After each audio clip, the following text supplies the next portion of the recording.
football contest show in the land. The Las Vegas Football Contest Show focuses on Circus Sports Million, Circus Survivor, and the Westgate Super Contest, handicapping the games and releasing our contest picks every week of the season. With two former Super Contest winners, Brady Cannon and James Salinas, a former NFL player, Mike Pritchard, and over $1 million in contest prize money won combined, the Las Vegas Football Contest Show will have you prepared this season like none other. Carlos Alcaraz has won the last two Grand Slam titles at the French Open on the clay and at Wimbledon earlier this summer. He enters as the favorite. You have a bunch of depth there. Francis Tiafoe, Ben Shelton. They will likely play in round three. The winner would play Djokovic, most likely, which would be an incredible match. I like Ben Shelton as a sleeper. If Djokovic is hurt, you never know. I think Shelton's actually the guy that gets hot. The conditions favor him. The early line, only on SportsGrid. When you're really, really amazing like this, people kind of take it for granted. Same with Ohtani, right? People will sort of see, oh, Ohtani did this, Ohtani did that, and it sort of, becomes normalized a little bit. But to put in context, Aaron Judge joins the 1,000 hit club, reaches, gets it done. So earlier this month, he was the fastest player to reach 300 home runs ever. Sports Rage Late Night, only on SportsGrid. The leftover language would be the million shy of what Jefferson makes Jefferson a better player. If you want to believe that, I'm not sure I buy that he's that much better than CeeDee Lamb. Tony Pollard's gone. He's now with the Titans. I was with the Titans a couple weeks ago. He'll be their starting running back there. They're going a different direction in Dallas, but it's all about CeeDee Lamb right now, the first of the other deals that they have to get done. Pharrell Coast to Coast, only on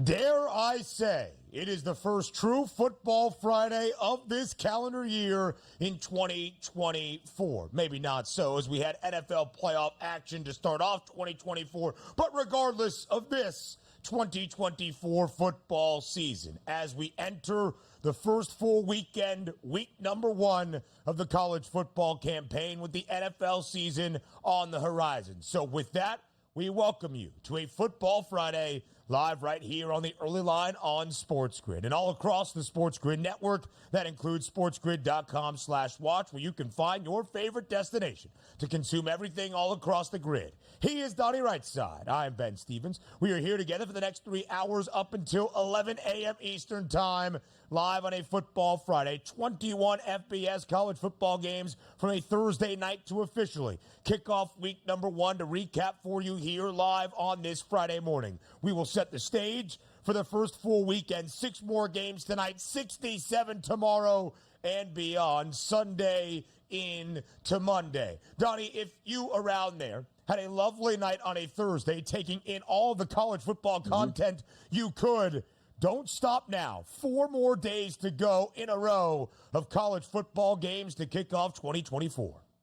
We are excited about that, but certainly a somber moment here as we just got news about, 10, 15 minutes ago, Johnny Gaudreau passed away from the Colorado Blue Jackets, or the Columbus Blue Jackets, I apologize. South Jersey native killed late last night, him and his brother, Ben, getting into a car accident. They were riding their bikes. Also, it's tragic news there. Scheduled to be groomsmen today in the sister's wedding. So a terrible tragedy there that just broke. So I thought we should bring that up to the people. But rest in peace, Johnny Gaudreau. It just shows how fragile life is at times here. A superstar in hockey and his brother passed away last night in South Jersey. Tough scene all the way around out there.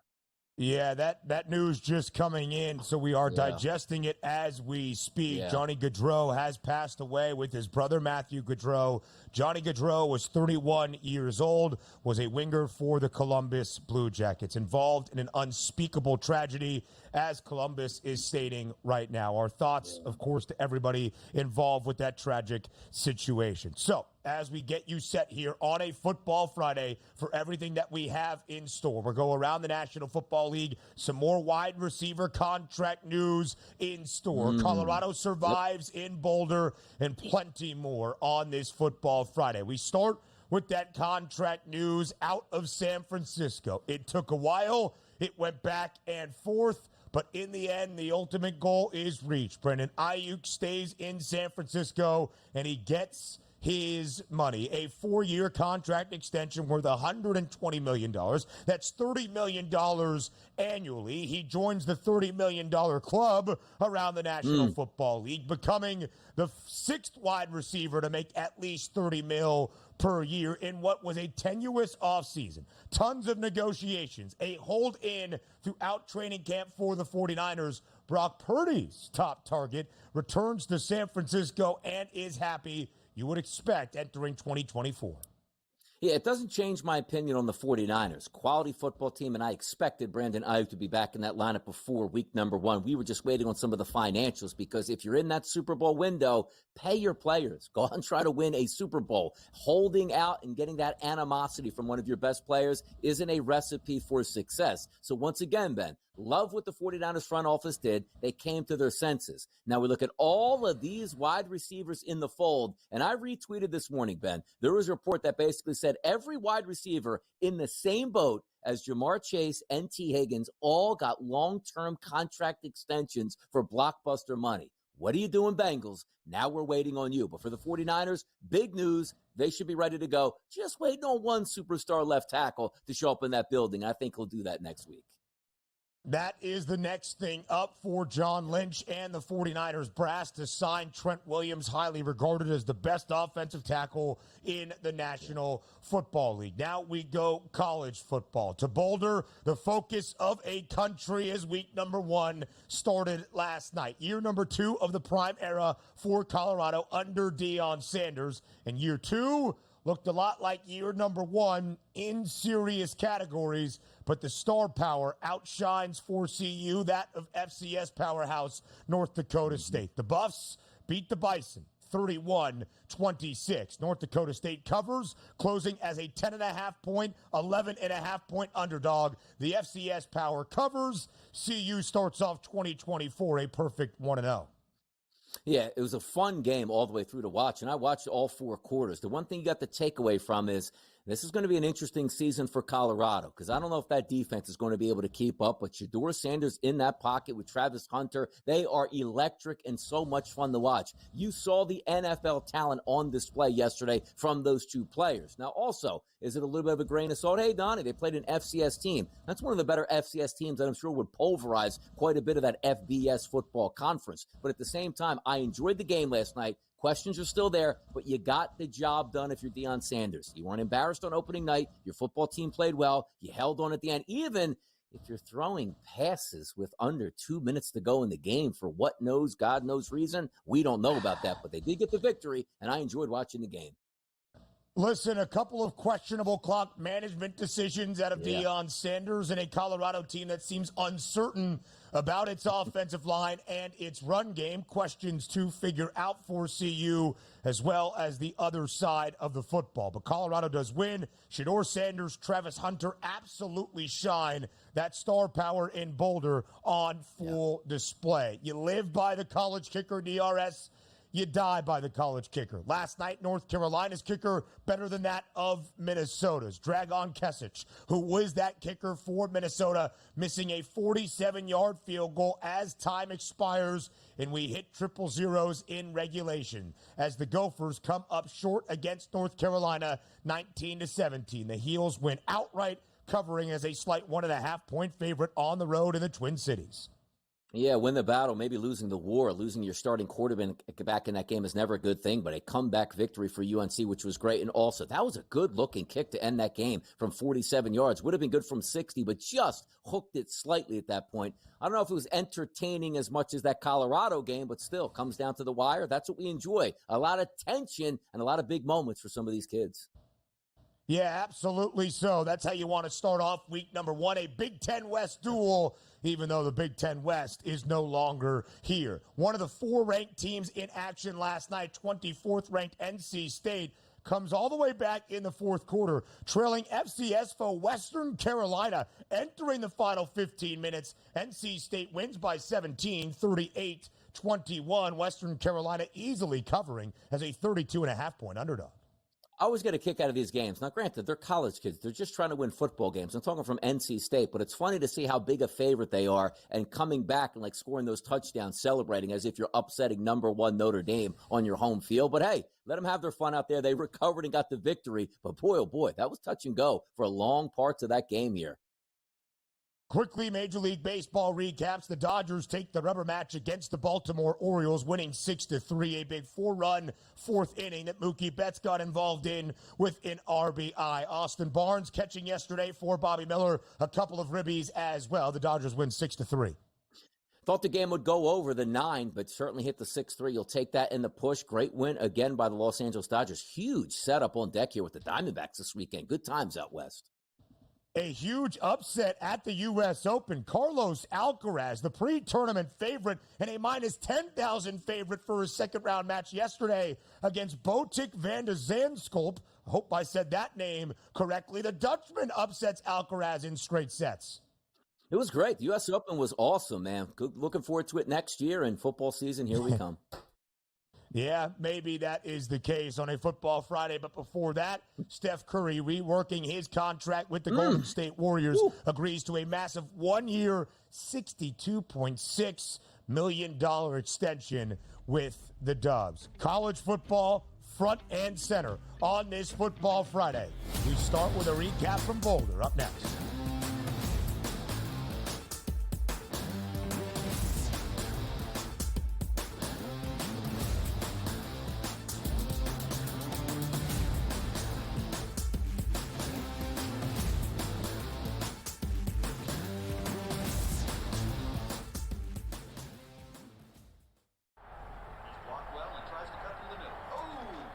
Your gut says Miami is going to win, and you should take the over. Your gut also said your NFT selfies would only go up in value. They didn't. But your head is on SportsGrid and knows the QB is in concussion protocol. The backup has a 45 QBR against the zone coverage. The New York D has the most sacks in the league. So yeah, trust your head. It's smarter to be on SportsGrid. There is going to be an energy to game time decisions that you will feel night in and night out. We're going to go through every single thing, and I've got a great team behind me that's going to help me get the job done. I want this to be the place that people come to. We are going to hit every single one of those markets that you need to know about. There is not going to be a better place, I promise you, than game time decisions. We will have everything at our disposal, and we will use that to our advantage. I'm Kevin Walsh. Tune into Game Time Decisions from 6 to 8 p.m. Eastern on SportsGrid. Carlos Alcaraz has won the last 2 Grand Slam titles at the French Open on the clay and at Wimbledon earlier this summer. He enters as the favorite. You have a bunch of depth there. Francis Tiafoe, Ben Shelton. They will likely play in round 3. The winner would play Djokovic, most likely, which would be an incredible match. I like Ben Shelton as a sleeper. If Djokovic is hurt, you never know. I think Shelton's actually the guy that gets hot. The conditions favor him. The early line, only on SportsGrid. The sharpest football contest show in the land, the Las Vegas Football Contest Show, focuses on Circa Sports Million, Circa Survivor, and the Westgate Super Contest, handicapping the games and releasing our contest picks every week of the season. With 2 former Super Contest winners, Brady Cannon and James Salinas, a former NFL player, Mike Pritchard, and over $1 million in contest prize money won combined, the Las Vegas Football Contest Show will have you prepared this season like none other.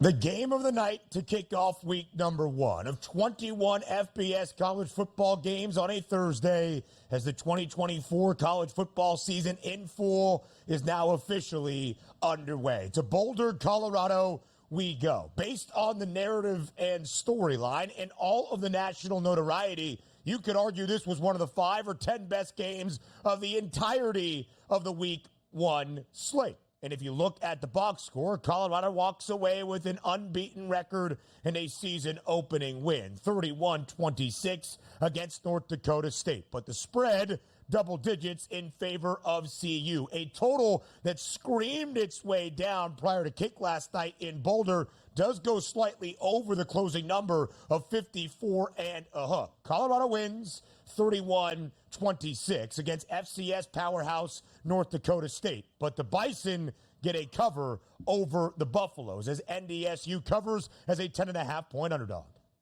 He had an unbelievable one of his 3 touchdown catches for Travis Hunter late in that game. The reason you bring it up is that pretty much salted away for Colorado. But the question always has been with us is, that puts you right in that strike zone of getting a cover for Colorado. If they can get a stop, they weren't able to get a stop. And watching that final drive for North Dakota State sort of gave me a little bit of a chuckle. Because, yes, they were trying to score as fast as they could, but it almost looked like the MO was, let's just make sure we score a touchdown here, no matter how much time's on the clock. And they got a late run from the quarterback, which was great for that touchdown, which gave us a little bit of late game intrigue that came down to Ben what? A pass interference call, which was the right call, and a great play by Shedeur Sanders, and an even better play by the wide receiver, doing what you're taught. The defender's not paying attention, looking at the football, run through him back on the catch. That was the game-winning play, even though you never should have got the football back. Colorado's throwing one first down with under 2 minutes to go, 1 timeout for North Dakota State. Never want to do that. But that was enjoyable yesterday. What did we want to see? What Colorado team we were going to get? Because they were going to get a good punch here from North Dakota State, and they did throughout parts of that game. You see the final score. Yes, it was close, but I was happy with the performance for the Buffaloes. Now, translation to the regular season, we'll see. But Shedeur Sanders looks every bit the part of a professional quarterback.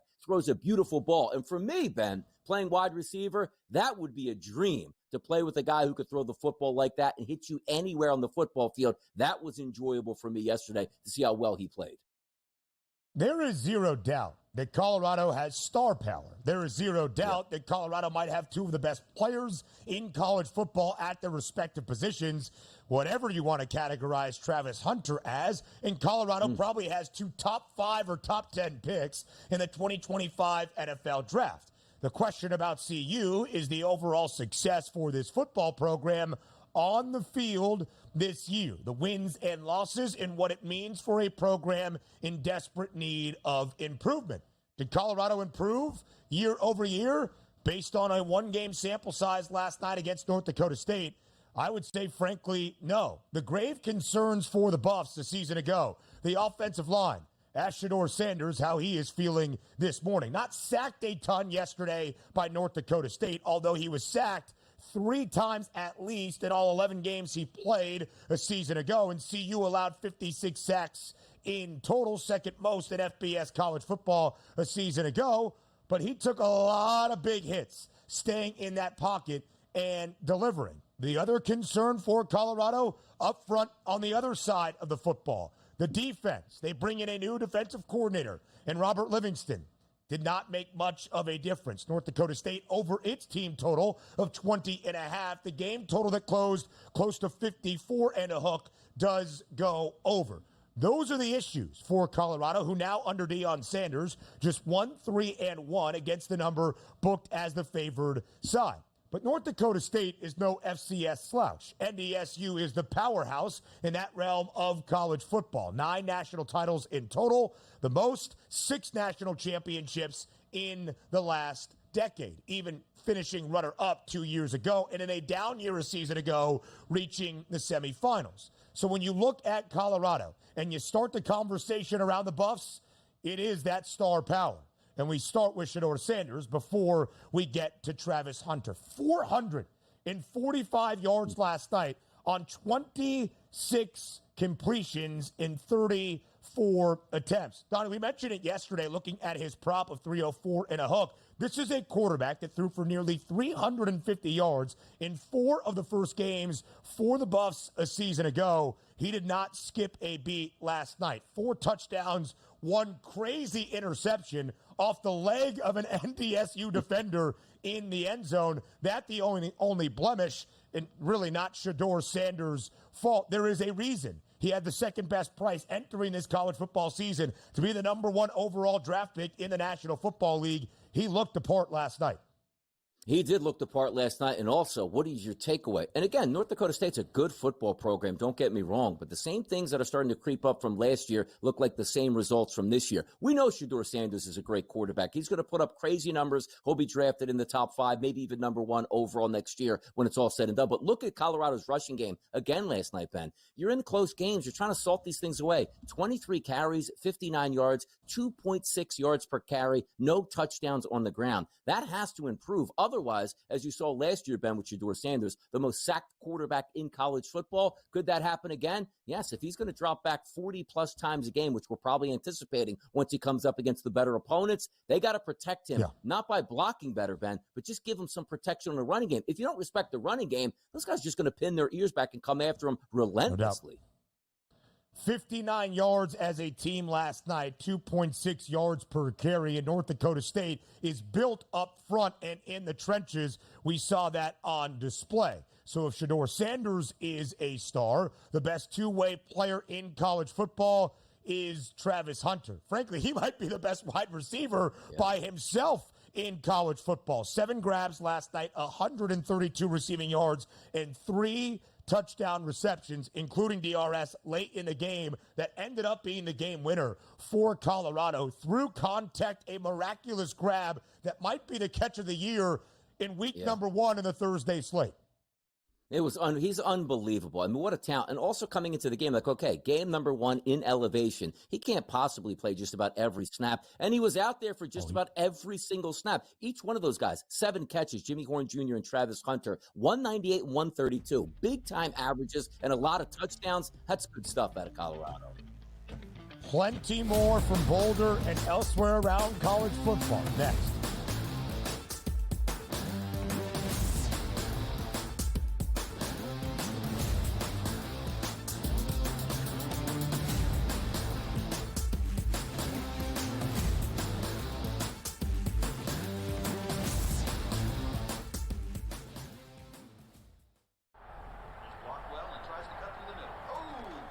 Your gut says Miami is going to win, and you should take the over. Your gut also said your NFT selfies would only go up in value. They didn't. But your head is on SportsGrid and knows the QB is in concussion protocol. The backup has a 45 QBR against the zone coverage. The New York D has the most sacks in the league. So yeah, trust your head. It's smarter to be on SportsGrid. There is going to be an energy to game time decisions that you will feel night in and night out. We're going to go through every single thing, and I've got a great team behind me that's going to help me get the job done. I want this to be the place that people come to. We are going to hit every single one of those markets that you need to know about. There is not going to be a better place, I promise you, than Game Time Decisions. We will have everything at our disposal, and we will use that to our advantage. I'm Kevin Walsh. Tune into Game Time Decisions from 6 to 8 p.m. Eastern on SportsGrid. Carlos Alcaraz has won the last 2 Grand Slam titles at the French Open on the clay and at Wimbledon earlier this summer. He enters as the favorite. You have a bunch of depth there. Francis Tiafoe, Ben Shelton. They will likely play in round 3. The winner would play Djokovic, most likely, which would be an incredible match. I like Ben Shelton as a sleeper. If Djokovic is hurt, you never know. I think Shelton's actually the guy that gets hot. The conditions favor him. The early line, only on SportsGrid. The sharpest football contest show in the land, the Las Vegas Football Contest Show, focuses on Circa Sports Million, Circa Survivor, and the Westgate Super Contest, handicapping the games and releasing our contest picks every week of the season. With 2 former Super Contest winners, Brady Cannon and James Salinas, a former NFL player, Mike Pritchard, and over $1 million in contest prize money won combined, the Las Vegas Football Contest Show will have you prepared this season like none other.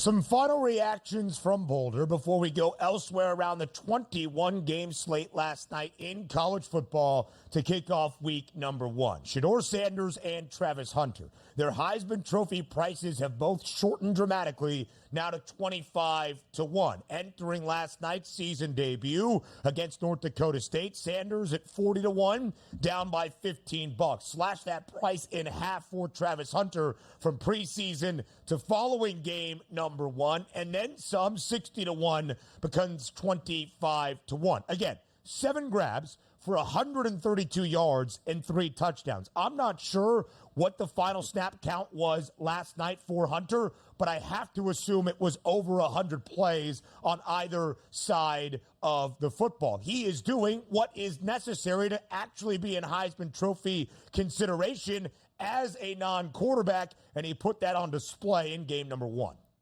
He did, too. And also, Ben, let's differentiate what it takes to win a Heisman Trophy from the quarterback standpoint to the wide receiver standpoint. The quarterback is going to be judged on a lot more metrics. Did you win your division? Did you win your division? Did you win your conference? Did you go to the playoffs? Did you have a couple Heisman moments? Did you upset a big team? Did you have a monster performance in prime time? But from a wide receiver position, let's just say Colorado does go bowling and wins 6 games. Or let's just say they don't and win 5 games. But if you look at the end of the season and your wide receiver has 114 catches for 1,695 yards and 13 touchdowns, they really don't care what your record is because there's no indication that it's your fault as a wide receiver. Your team wasn't winning football games when you're picking up statistics, unlike the quarterback position where you're judged on wins and losses and statistics combined. So I look at Travis Hunter last night and say to myself, it's clear. Shedeur Sanders is a great quarterback. Their defense is going to be bad. They're going to have to throw the football all over the lot. So would you be surprised on a week-to-week basis? Honestly, like if Travis Hunter doesn't average 100 yards receiving per game on their schedule this year, it would be surprising. He's going to put up monster numbers just by default. He's great. His quarterback is great. And the defense is going to give up a lot of points, which means you got to keep throwing.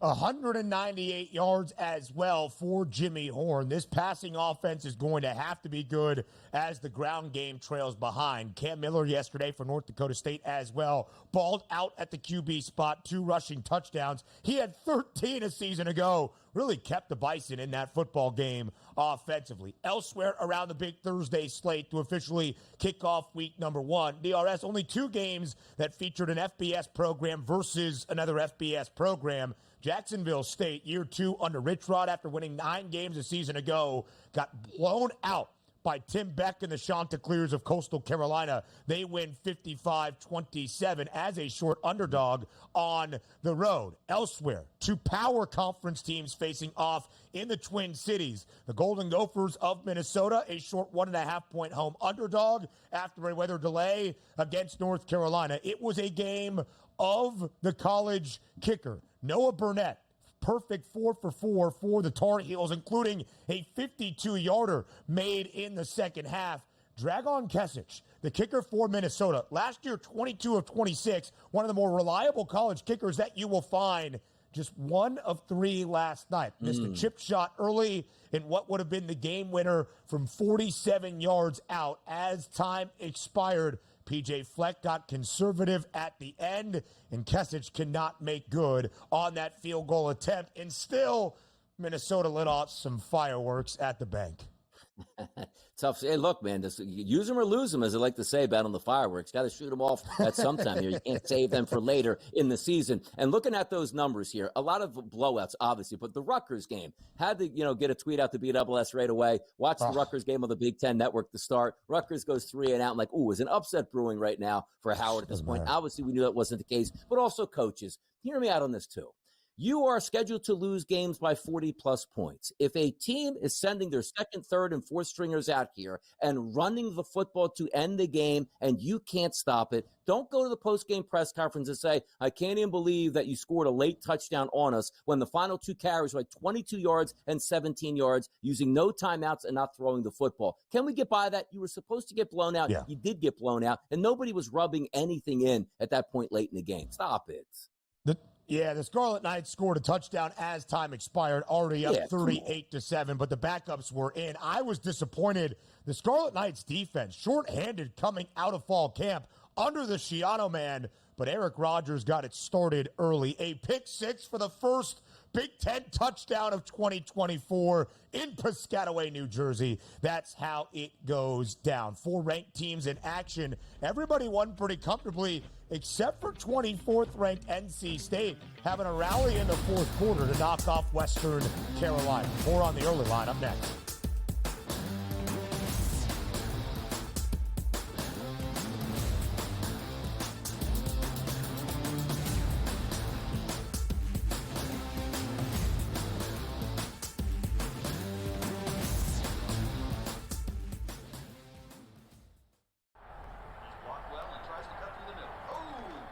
Your gut says Miami is going to win, and you should take the over. Your gut also said your NFT selfies would only go up in value. They didn't. But your head is on SportsGrid and knows the QB is in concussion protocol. The backup has a 45 QBR against the zone coverage. The New York D has the most sacks in the league. So yeah, trust your head. It's smarter to be on SportsGrid. There is going to be an energy to game time decisions that you will feel night in and night out. We're going to go through every single thing, and I've got a great team behind me that's going to help me get the job done. I want this to be the place that people come to. We are going to hit every single one of those markets that you need to know about. There is not going to be a better place, I promise you, than game time decisions. We will have everything at our disposal, and we will use that to our advantage. I'm Kevin Walsh. Tune into Game Time Decisions from 6 to 8 p.m. Eastern on SportsGrid. Carlos Alcaraz has won the last 2 Grand Slam titles at the French Open on the clay and at Wimbledon earlier this summer. He enters as the favorite. You have a bunch of depth there. Francis Tiafoe, Ben Shelton. They will likely play in round 3. The winner would play Djokovic, most likely, which would be an incredible match. I like Ben Shelton as a sleeper. If Djokovic is hurt, you never know. I think Shelton's actually the guy that gets hot. The conditions favor him. The early line, only on SportsGrid. The sharpest football contest show in the land, the Las Vegas Football Contest Show, focuses on Circa Sports Million, Circa Survivor, and the Westgate Super Contest, handicapping the games and releasing our contest picks every week of the season.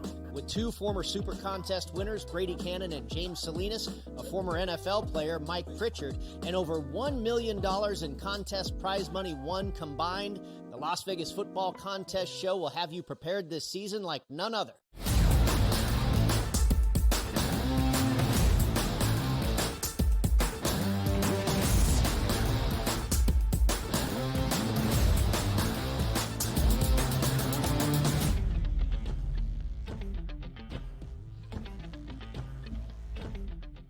A Football Friday live right here on the early line on SportsGrid. Not just a college football recap. We're setting the stage for the weekend in CFB. We are less than a week away from the start of the National Football League season. That would be a week from last night inside Arrowhead Stadium between the Chiefs and the Ravens. It's an AFC Championship game rematch.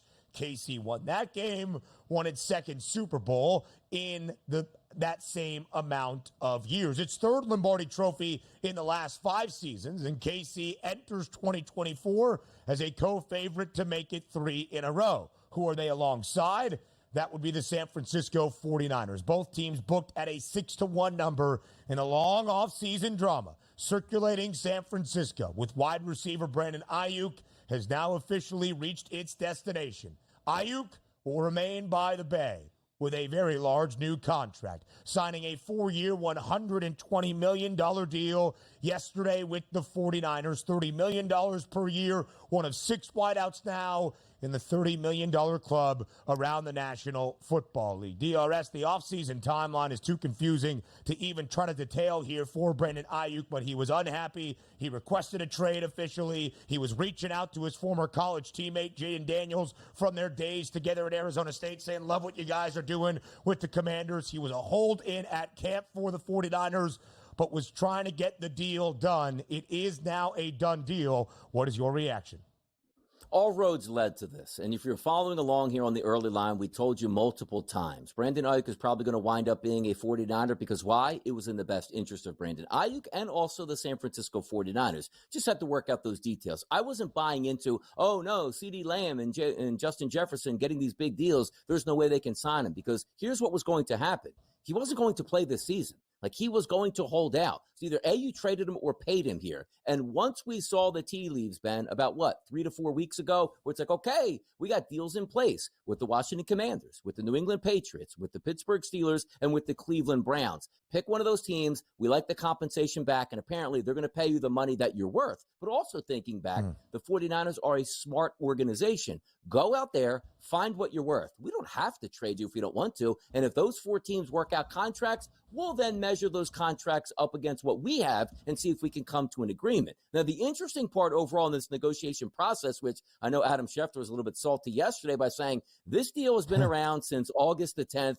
Nothing has changed. He just waited 3 weeks. So part of me goes, man, that's a smart man, because there's not a single football player on this earth, from playing peewee football, middle school football, high school football, college, or pros, that's like, you know what?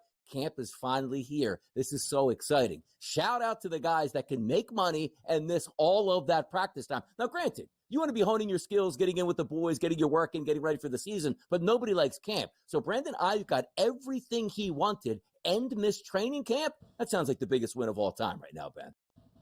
Yeah, it certainly is. And again, we talked about this, DRS, in terms of the overall prospect for Brandon Ayuk. If he was demanding too much money, maybe some around the NFL, maybe even some in Northern California would have said, listen, man, you're not to the pantheon that is Justin Jefferson or CeeDee Lamb, your fellow first-round wideouts from the 2020 NFL Draft. But we got to push back on that narrative, especially in the last year and a half, where Brandon Ayuk has been that top target as a wide receiver for Brock Purdy. The other bit of that argument is probably the idea that San Francisco has so many offensive pieces, but yet Ayuk still remains that top target for the quarterback of the future in San Francisco, Brock Purdy. Last year, more than 1,300 receiving yards. In his first year fully with Purdy, in 2022, more than 1,100 receiving yards. Brandon Ayuk is a darn good wide receiver and now compensated as so. Again, 6 wideouts now in the National Football League make $30 million per year or more as Brandon Ayuk joins the $30 million club. It's so big, and it needed to happen, because now you can start to concentrate on football. We talk about Trent Williams, he needs to get back into the fold. I think he will, but actually, Trent Williams does have a history of holding out. I remember the 1 year, Ben, I think, with the Commanders. He was supposed to get like a $12 million base, but took so many fines and only got paid like $100,000 for the season. So maybe he might be dug in a little bit more than other players. But Brandon Ayuk is a perfect fit for this offense. And as you pointed out, it's not so much that Brock Purdy can't survive without Brandon Ayuk, but they fit so well as a team, and it's his favorite target. Why would you upset the apple cart here when you're heading into a season where you expect to get back to a Super Bowl and win it this season? And also keep in mind, from depth purposes, let's just say they let Brandon Ayuk go, trade him for a first-round pick, but you didn't get that compensation to be able to use for this year. Deebo Samuel is a great wide receiver, but Deebo Samuel plays a position at wide receiver that's almost like a running back. So let's just say, he gets clipped a little bit here, misses 2 to 3 weeks. Now you don't have Ayuk either. That offense doesn't look so good at this point. When this offense is firing, it's perfect. Good offensive line, unbelievable tailback, wide receiver position that has the medium guy, the deep guy, and also the superstar tight end. You didn't want to upset that for the season. From an Eagles fan perspective and saying, you know what, I wish he would have got traded away, but that's not how we look at it here. Optimistically, handicapping-wise, great move for the Niners. No more question marks. Get your left tackle in camp, and Ayuk deserved that money. Otherwise, he would have been traded away. This was a big component to that team that they got back, and they're better for it now.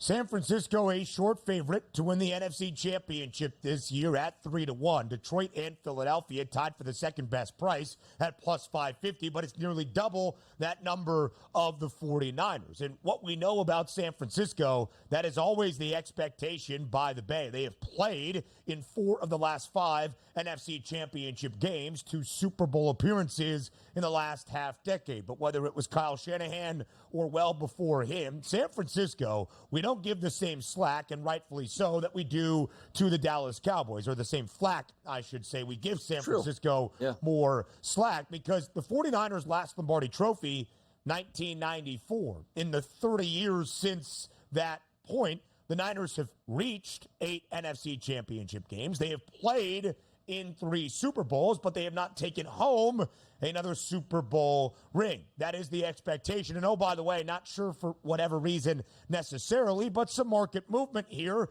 in the final few days before 2024 begins. Kansas City now the shortest price to win Super Bowl 59 at plus 550, half a buck in front of the Niners. It is crazy when you bring that up, right? Because Dallas does take a lot of flack because Americans' team, more eyeballs, richest franchise in the history of sport. But there's one thing about getting there, like the Buffalo Bills in the 1990s. Like, hey, say what you want. Yeah, they didn't win a Super Bowl, but they went to 4 straight. They were a quality football team that was showing up to the big game, but just not performing well in that big game. The Dallas Cowboys never even get to that big game, but the 49ers, you're right. Multiple Super Bowl chances, a lot of NFC championship games. I thought they would win the Super Bowl last year and haven't. So you're right. It's a talented roster that should really be getting that oomph from the fan base that says, you know what, it's fun and we're talented, but we were used to winning championship after championship in the 1980s and the early 1990s. What happened to this franchise? We'll see if that turns around this year, but also keep in mind, it's very hard. When you get to the Super Bowl and lose it, man, that next season, everybody's gunning for you. Everybody wants more money, apparently, and next year, your quarterback's going to want even more. But pound for pound, one of the best football teams in the NFL, no doubt about it. You got to make those signs right now. You got to get those deals done because Brock Purdy is due for a very large payday. And when you had Mr. Irrelevant at his very inexpensive rookie deal for the last 3 years, including what is going to be 2024, it's going to look very different in 2025 and beyond. Purdy did play in the final 2 preseason games, by the way, for the 49ers. Did not look great in either, an interception in both, and not a touchdown pass in those 2 preseason outings, but a lot to be determined. Trent Williams is now the focus for San Francisco. The 49ers in week number 1 will host Aaron Rodgers and the New York Jets to end out the week, of course, at home in Santa Clara as Aaron Rodgers returns to Northern California. As I track down the line for that game, now just a 3.5-point spread in favor of the 49ers. 44.5 is the total. Donnie, did you notice that on the FanDuel Sportsbook, Gang Green is now the favorite to win the AFC East?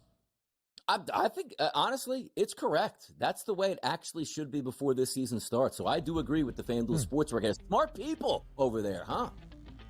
Very smart people. Donnie's favorite from a Thursday MLB recap on this Friday morning.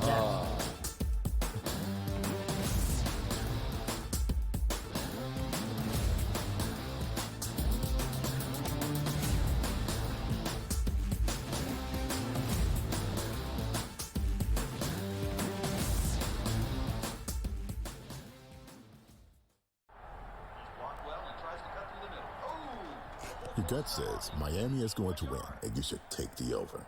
Your gut also said your NFT selfies would only go up in value. They didn't. But your head is on SportsGrid and knows the QB is in concussion protocol. The backup has a 45 QBR against the zone coverage. The New York D has the most sacks in the league. So yeah, trust your head. It's smarter to be on SportsGrid. There is going to be an energy to game time decisions that you will feel night in and night out. We're going to go through every single thing, and I've got a great team behind me that's going to help me get the job done. I want this to be the place that people come to. We are going to hit every single one of those markets that you need to know about. There is not going to be a better place, I promise you, than Game Time Decisions. We will have everything at our disposal, and we will use that to our advantage. I'm Kevin Walsh. Tune into Game Time Decisions from 6 to 8 p.m. Eastern on SportsGrid. Carlos Alcaraz has won the last 2 Grand Slam titles at the French Open on the clay and at Wimbledon earlier this summer. He enters as the favorite. You have a bunch of depth there. Francis Tiafoe, Ben Shelton. They will likely play in round 3. The winner would play Djokovic, most likely, which would be an incredible match. I like Ben Shelton as a sleeper. If Djokovic is hurt, you never know. I think Shelton's actually the guy that gets hot. The conditions favor him. The early line, only on SportsGrid. The sharpest football contest show in the land, the Las Vegas Football Contest Show, focuses on Circa Sports Million, Circa Survivor, and the Westgate Super Contest, handicapping the games and releasing our contest picks every week of the season. With 2 former Super Contest winners, Brady Cannon and James Salinas, a former NFL player, Mike Pritchard, and over $1 million in contest prize money won combined, the Las Vegas Football Contest Show will have you prepared this season like none other.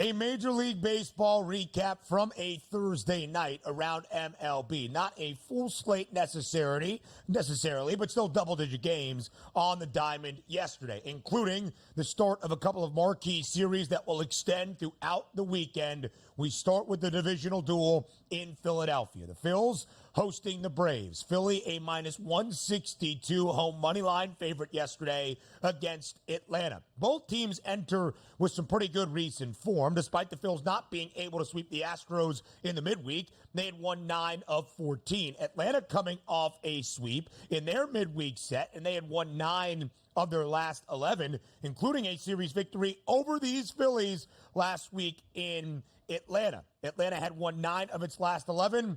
That came to an end yesterday. Philadelphia, a 5-4 victory over the Braves. Nick Castellanos, a 2-run home run. That was the difference. Philadelphia gets a big win over a divisional foe. DRS Atlanta entered yesterday, winning 6 of the 9 games against the Titans so far this year. Nick Castellanos, Brandon Marsh with a 3-run shot to get Philadelphia back in the baseball game. The difference yesterday for Atlanta.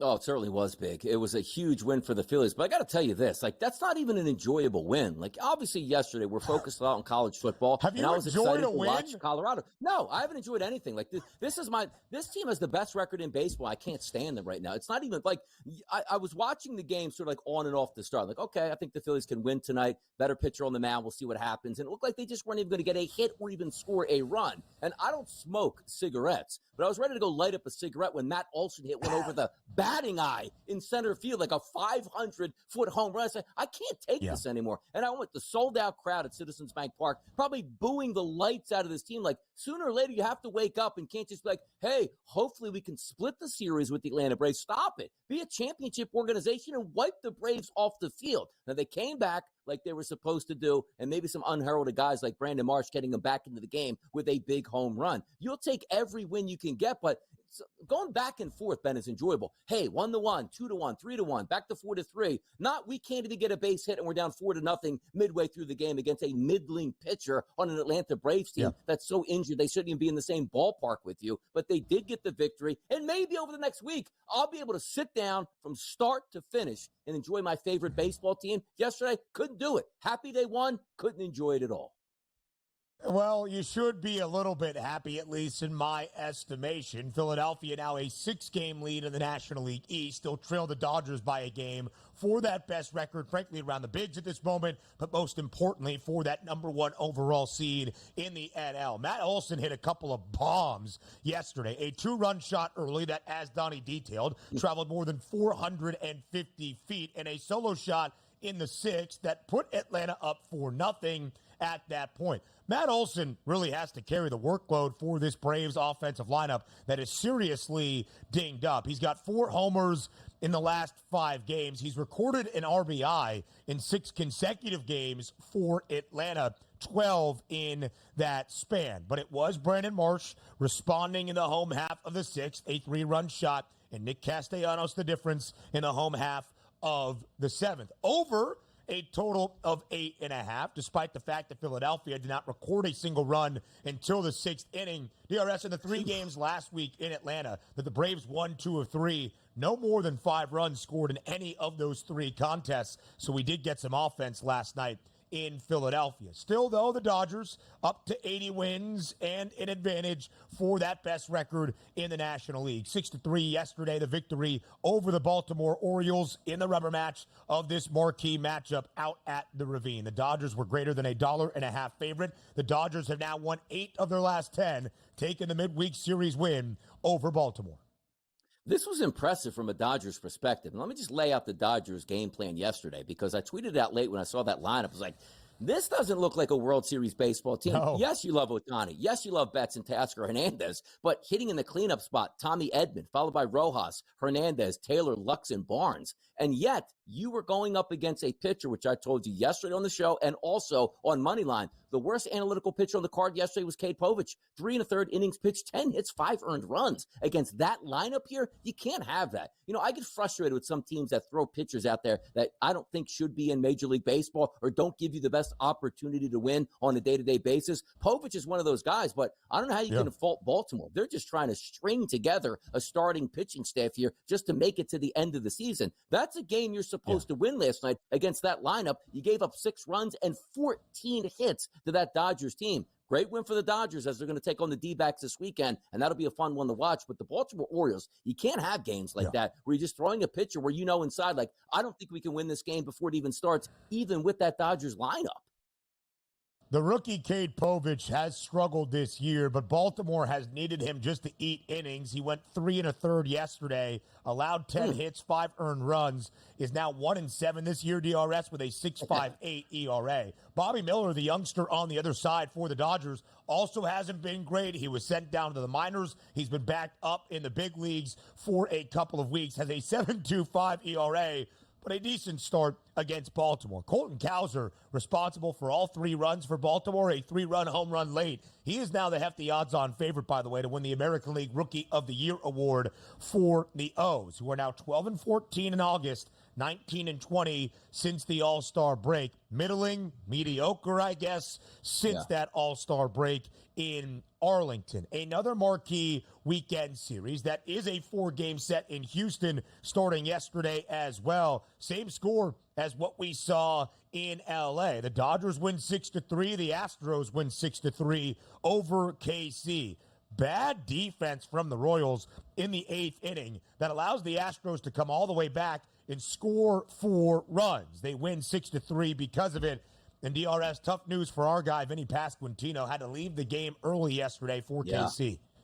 Yeah, not a good look here. And by the way, you look at the only 4 hits from KC. A lot of good batters in that lineup. Massey, 1 for 4. Witt, 0 for 4. Pasquantino, 0 for 4. Salvador Perez, 0 for 4. You know, even DeYoung, 0 for 4. Melendez, 0 for 3. I mean, you can't have that. These are big situations. Isn't this what we worried about a little bit with Kansas City, saying, are they ready for prime time? Step up, Kansas City. It's starting to slip away. Kansas City 25-15 since the All-Star break, so pretty darn good. Houston had lost 6 of their last 8 before they avoid the sweep against the Bills and pick up the series opening win over Kansas City. More on the early line next.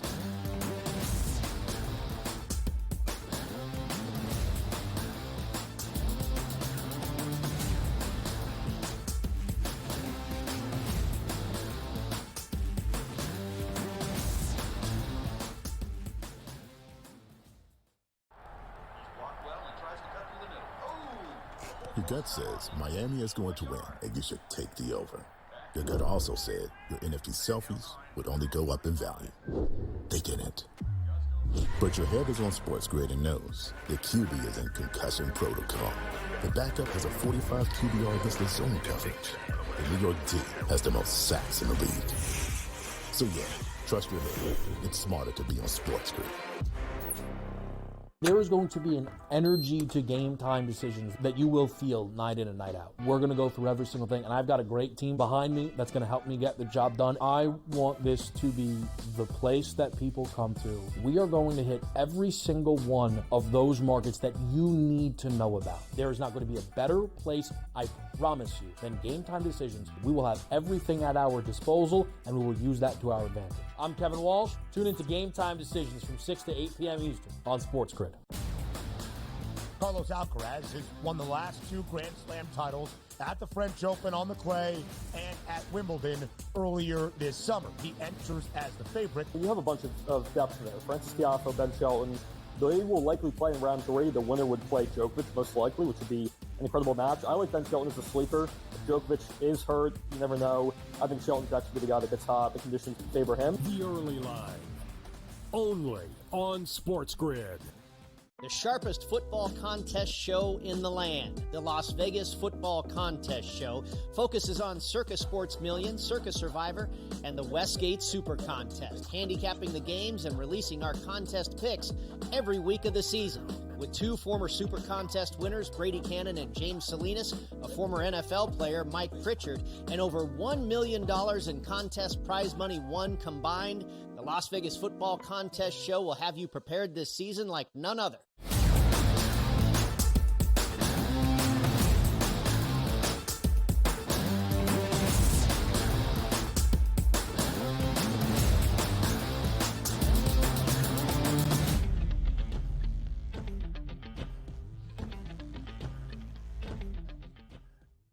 The rubber match yesterday out in downtown Phoenix between 2 National League wildcard hopefuls. One team that very likely is in the postseason, the other trying to battle back. It's the New York Mets and the Arizona Diamondbacks. The D-backs feel pretty good about where they are right now ahead of a 4-game set against the Dodgers this weekend. The Mets trying to claw their way back, stay in touch with the Braves for that 3rd and final National League wild card spot. So the rubber match yesterday out in Arizona, and the New York Mets take it in a low-scoring affair. 3-2 over the Diamondbacks. Jose Iglesias, the RBI single in the top of the 9th. That was the game-winning run. Francisco Lindor tied the baseball game up with a solo shot in the 6th inning as well. He is having a great season for the Amazons, and the Mets take the midweek set out in Arizona. You got to win baseball games against the best. The Mets do that this week. 3-2 the victory in favor of New York.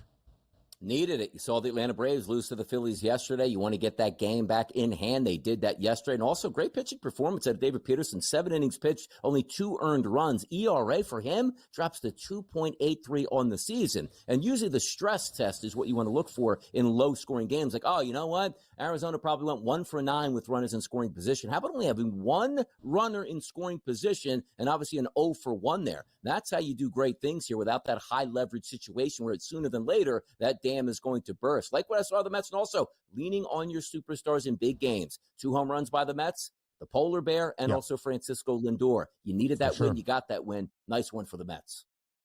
So the Arizona Diamondbacks, again, pretty comfortable where they stand in the top spot in the National League wild card standings. 3 games up over Atlanta, a game in front of divisional mate San Diego, who we'll talk about in just a moment. Arizona gets ready to host the LA Dodgers for a 4-game set extended into this holiday weekend to Labor Day Monday. The Dodgers up now by 4 games in the National League West, trying to win the divisional crown for an 11th time in the last 12 MLB seasons, in good position to do so. So Arizona cools off ever so slightly. They had won 6 in a row entering this midweek matchup against the New York Mets. The San Diego Padres cooling off a little bit as well. They had won 3 straight, including the first 2 in their 4-game midweek set against St. Louis. The Cards come back, though, to win the final 2 and split the series. Yesterday, as a slight home favorite under the arch, the Redbirds win 4-1, staying under a total of 7.5. Finally, it shows up for Sonny Gray. Look on the season, a 3.96 ERA now, so it does get under 4. But over the past 60 days, one of the best analytical pitchers in baseball is Sonny Gray with one of the worst ERA. So it's like, ooh, that eye test is actually lying to me. But if you trusted your instincts yesterday and went with the best analytical pitcher on the mound, you were rewarded for that. 6 innings pitched, 3 hits, only 1 earned run, 4 strikeouts, and no walks. And so many times that we talk about, Michael King, he goes 4 1/3 innings pitched. You like to see a deeper ball game, but he had 103 pitches, but he didn't give up any earned runs. 2 of those runs on errors here. How many times we've been talking about that over the past couple days? Good pitching performances and teams wasting away those by having too many errors and giving another baseball team more outs. The St. Louis Cardinals aren't going anywhere. I don't think they're going to factor into the playoff picture, but that's a bad loss for the Padres yesterday. But again, could have been expected, as I said, with Sonny Gray, one of the better analytical pitchers in baseball, paying off yesterday. So as we look at the National League wild card standings, San Diego still 26-11 since the All-Star break, only slightly bested by the Arizona Diamondbacks, who are 27-10. The Diamondbacks have a 1-game lead for the top spot. Donnie, there's not many playoff prices still left standing around the National League. The D-backs price probably so strong it's off the board. You see San Diego there at minus 2,200. The Braves maintain that 3-game lead over the Mets, and it's a minus 700 price for Atlanta, plus 290 for New York. The Mets were sensational, that proud franchise in June, 16-8. Since Grimace threw out the first pitch, it continued into July, 17-10 in that month. here in August with the series victory yesterday over Arizona. Not terrible, 13-3, but still 3 games entering the final month of this MLB regular season is a lot of ground to make up, even against the injury-stricken Atlanta Braves. And the Mets are going to have to earn it. You take a look at the remaining games on the schedule. Do you know they have 7 games left against the league-leading Philadelphia Phillies? Still got 3 games left there in a set against the Atlanta Braves. So there's good things about that where you say, all right, we can beat those teams. With the bad things, those teams are actually pretty good. But you have a chance to go toe-to-toe. We don't have to scoreboard watch. Handle your own business. You'll make the playoffs. If you don't, you won't. Simple as that. The good news for the Mets, they've got another series against the White Sox. They've got another series against the Nationals and some teams that are below 500. Hour number 2 on a Football Friday on the Early Line comes your way next.